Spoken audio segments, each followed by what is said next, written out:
And welcome back. At the top of the show, economist Mark Zandi and we discussed the stimulus plan and why he says it will cause the economy to get back on its feet. Zandi and we also got into the idea of pushing to hike the minimum wage to $15 an hour. Some say we can't afford it, but he and others say that's exactly what we need. Also, what about the argument about helping the richest first?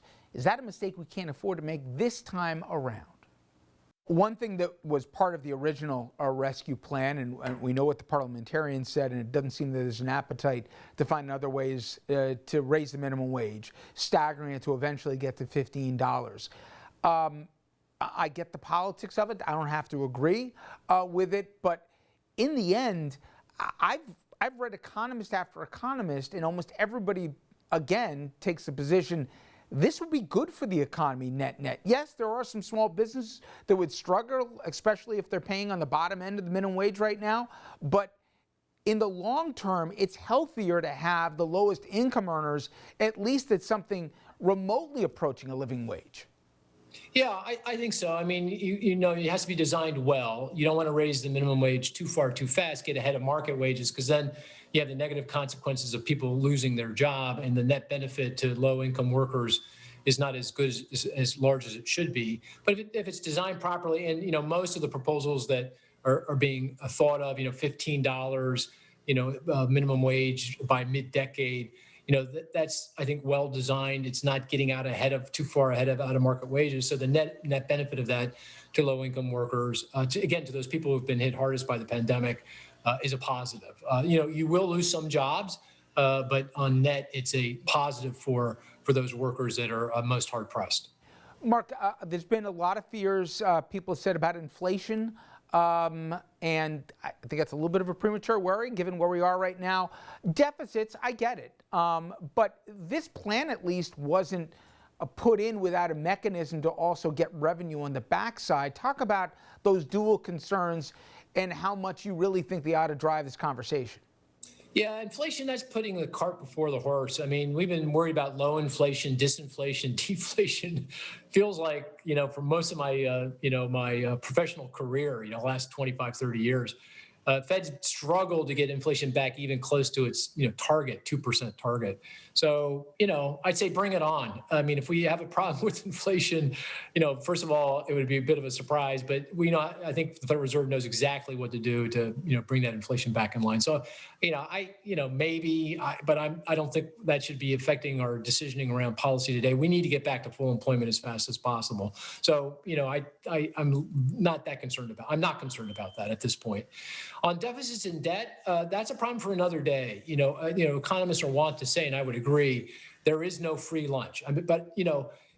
There was really no choice here. If lawmakers had not come forward and provided the kind of support they have and are still providing, the economy would have evaporated, and the hit to the government's fiscal situation even worse. Our deficits and debt would be even larger. So it's a Hobson's choice. There's really no good choice. Lawmakers took the least bad choice.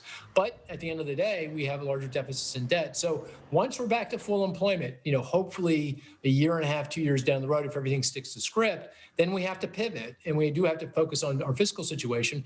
And that will require spending restraint, but it will also require tax increases. The combination of those two things will be ultimately necessary, in my view. Mark, this one is not going to be steeped in, metrics or models. It's just a feel. But I got a lot of friends in the financial sector, and a lot of them have told me a variation of, hey, listen, I'm working a third as hard as I used to. I'm having my best year.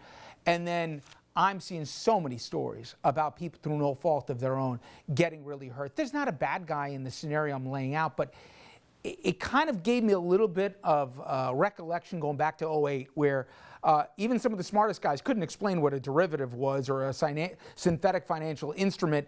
And now I'm hearing other guys talking about, hey, let's talk about sparks. I'm not taking you down that rabbit hole tonight, but the chasm between have and have-nots, take morality out of it, it's getting dangerously wide. It's been that way for a while, but it seems to be growing even worse.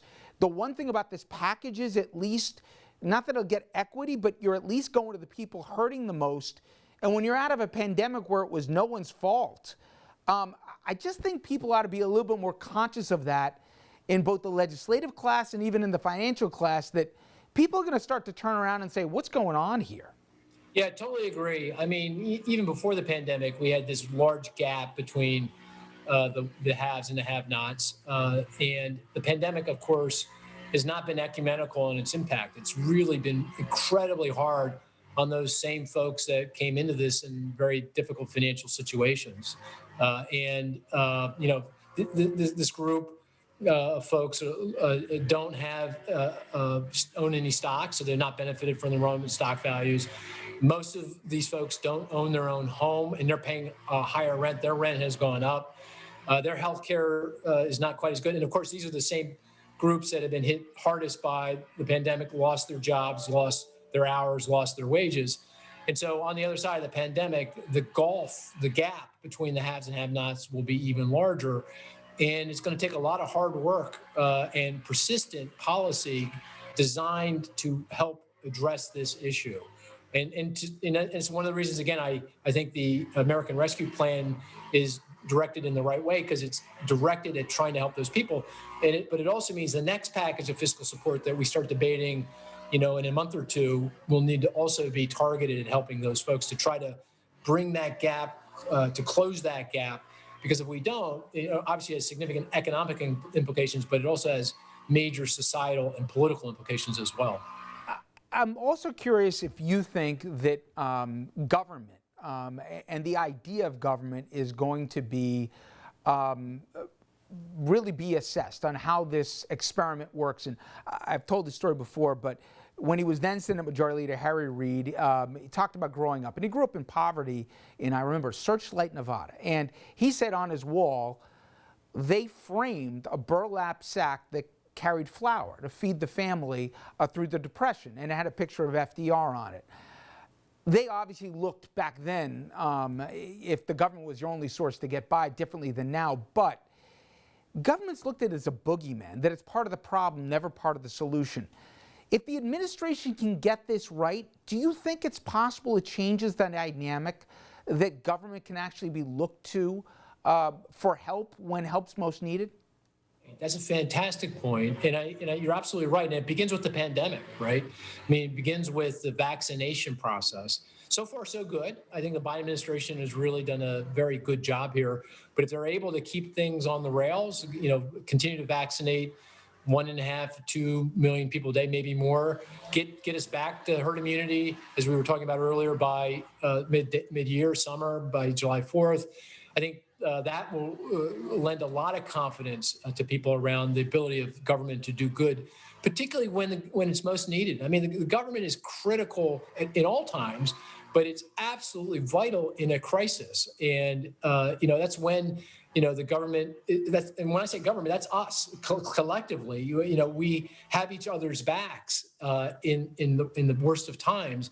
And if the Biden administration can execute here, and again, I think so far so good, I think that's going to lend a lot of confidence. And then if we get these fiscal packages, and I think we will, and they work as I would anticipate, we get back to full employment, 12, 18, 24 months from now, I think that is going to usher in a lot of confidence, to support a lot of confidence in the ability of government to do good when that good is most needed. And I think it will change a lot of minds with respect to, how important the role of government is.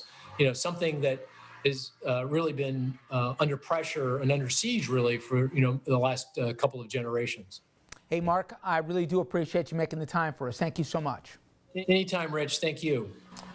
All right, folks, when we come back, we're going to switch gears here. We'll have the very latest when it comes to the allegations against embattled Governor Andrew Cuomo. We're going to tell you about the third accuser now and why her story different than the previous two.